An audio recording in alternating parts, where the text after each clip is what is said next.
देश की राजनीति में आज दो शब्दों की टक्कर है। एक शब्द हिंदू, दूसरा शब्द हिंदुत्ववादी। ये एक चीज नहीं है, ये दो अलग शब्द हैं और इनका मतलब बिल्कुल अलग है। मैं हिंदू हूं मगर हिंदुत्ववादी नहीं हूं। महात्मा गांधी हिंदू, गोडसे हिंदुत्ववादी।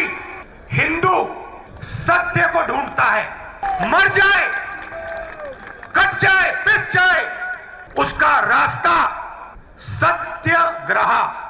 मतलब पूरी जिंदगी उन्होंने सत्य को समझने के लिए, सच को ढूंढने के लिए बिता दी और अंत में एक हिंदुत्ववादी ने उनकी छाती में 3 गोली मारी।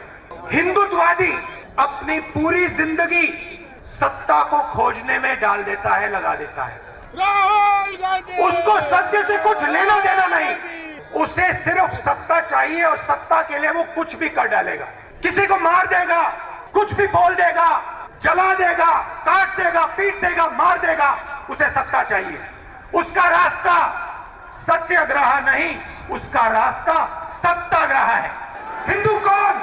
जो किसी से नहीं डरता है। हिंदू कौन? जो हर धर्म का आदर करता है, वो है हिंदू।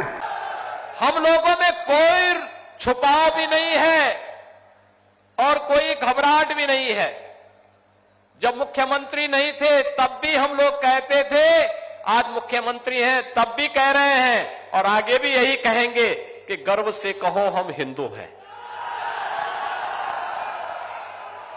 हमें कोई संकोच नहीं है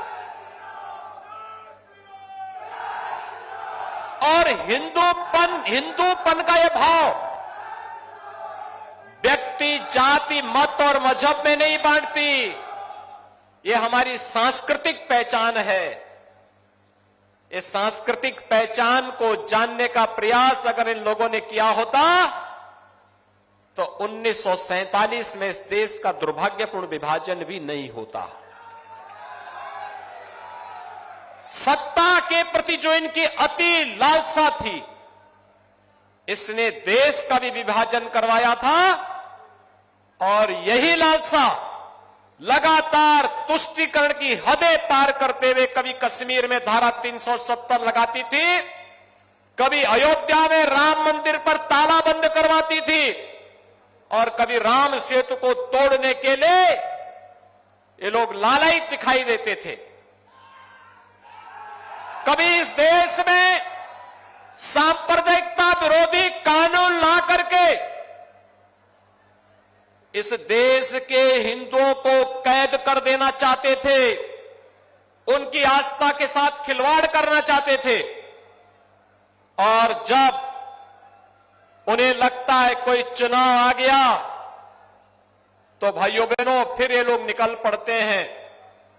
आपने देखा होगा गुजरात विधानसभा का चुनाव चल रहा था 2017 के दिसंबर महीने में और भाइयों बहनों उस समय जब चुनाव चल रहे थे तो चुनाव के दौरान यहां के पूर्व सांसद जब एक मंदिर में गए और मंदिर में घुटने टेक करके पूजा करने के दृश्य बैठने के लिए घुटना टेक करके जैसे बैठे तो पुजारी ने कहा भी पालती मार के बैठो। उन्होंने कहा नहीं हमें जानकारी नहीं है। उन्होंने कहा भैया ये मंदिर है, ये मस्जिद नहीं है, कम से कम इतना तो सीख लो। अब जिन लोगों को इतने भी संस्कार न हो वे हिंदू और हिंदुत्व के बारे में भी इस प्रकार का दुष्प्रचार करें तो ये उनकी बुद्धि का फेर है। और भाइयों बहनों हम सबको अपनी परंपरा, अपनी संस्कृति और अपने संस्कारों पर गौरव की अनुभूति करनी चाहिए। हम सबको इस बारे में विश्वास होना चाहिए कि दुर्लभम भारतीय जन्म मानुषम तत्र दुर्लभम। ये भारत में जन्म लेना दुर्लभ है और इसमें मनुष्य के रूप में जन्म लेने का सौभाग्य हम सबको प्राप्त हुआ है। ये हमारे लिए और भी सौभाग्यशाली है।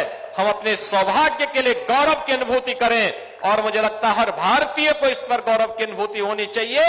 हम भारतीय हैं और हिंदू हमारा सांस्कृतिक पहचान है, इस पर भी हमें गौरव की अनुभूति होनी चाहिए।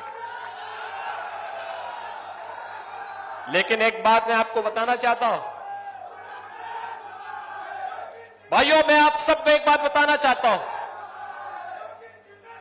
वर्तमान में पूरी दुनिया कोरोना महामारी से त्रस्त है। कोरोना महामारी के दौरान आपने देखा होगा, केंद्र सरकार प्रधानमंत्री मोदी जी के नेतृत्व में पूरा देश का प्रधानमंत्री मोदी जी मार्गदर्शन कर रहे थे। समाज के हर एक तबके के लिए योजनाओं की घोषणा कर रहे थे। प्रदेश में हमारी सरकार कार्य कर रही थी। मैं देख रहा था कि कोरोना कालखंड में भी आपकी लोकप्रिय सांसद, आपके विधायकगण, भारतीय जनता पार्टी के पदाधिकारी आपके बीच में आकर के आपकी सेवा कर रहे थे। लेकिन उस समय कांग्रेस फर्जी बस के नंबर देकर के श्रमिकों के जीवन के साथ खिलवाड़ कर रही थी। आपने देखा होगा, भाई बहन का फर्जीवाड़ा। 1000 बस का नंबर हमें दिए और जब मैंने उनकी जांच कराई तो पता लगा कि स्कूटर का नंबर दे दिया। ये तो एक वाहन का मैंने आरटीओ के यहां जांच करवाया तो पता लगा कि एक ट्रक जो पहले ही कंडम हो चुका कबाड़ी के यहां पड़ा हुआ, उसका भी नंबर दे दिए। अब आप सोचिए, कोरोना से हम लड़ाई लड़ रहे हैं, एक एक श्रमिक की जान को बचा रहे हैं, कोटा से अपने युवाओं को वापस ला रहे हैं, प्रयागराज में प्रतियोगी परीक्षाओं की तैयारी कर रहे अपने नौजवानों को वापस उनके घरों तक पहुंचाने का कार्य कर रहे हैं। और कांग्रेस फर्जी बस का और स्कूटर का नंबर देकर के उनके जीवन के साथ खिलवाड़ कर रही थी। आपने दृश्य तो देखा होगा ना, जब हम लोगों ने एफआईआर दर्ज करवाई थी, कार्रवाई करवाई थी। और इसलिए कार्रवाई कराई थी क्योंकि सरकार की कार्रवाई में बाधा पैदा करके ये लोग अव्यवस्था पैदा करना चाहते थे। कहीं कोई भी कांग्रेस का व्यक्ति, समाजवादी पार्टी का कोई व्यक्ति, कोई नेता, कोई जनप्रतिनिधि, कोई पदाधिकारी उनके राष्ट्रीय अध्यक्ष से लेकर के प्रदेश अध्यक्ष तक या फिर एक सामान्य कार्यकर्ता से लेकर के उनका कोई जनप्रतिनिधि जनता के बीच में नहीं था। पिछले 2 महीने से जब चुनाव की आहट सुनाई दी तो ये लोग जहां तहां थोड़ा अपना दर्शन देने के लिए आ रहे होंगे। यानी ये चुनावी पर्यटन है। चुनावी पर्यटन के बाद फिर 4.5 साल तक ये लोग गायब हो जाएंगे, फिर नहीं दिखाई देंगे और फिर दिखाई दे रहे होंगे, आ रहे होंगे। कोई यात्रा निकाल रहा है, कोई कुछ और कर रहा है, अलग अलग काम धाम इनके होते हैं और उसी में फिर निकल पड़े हैं।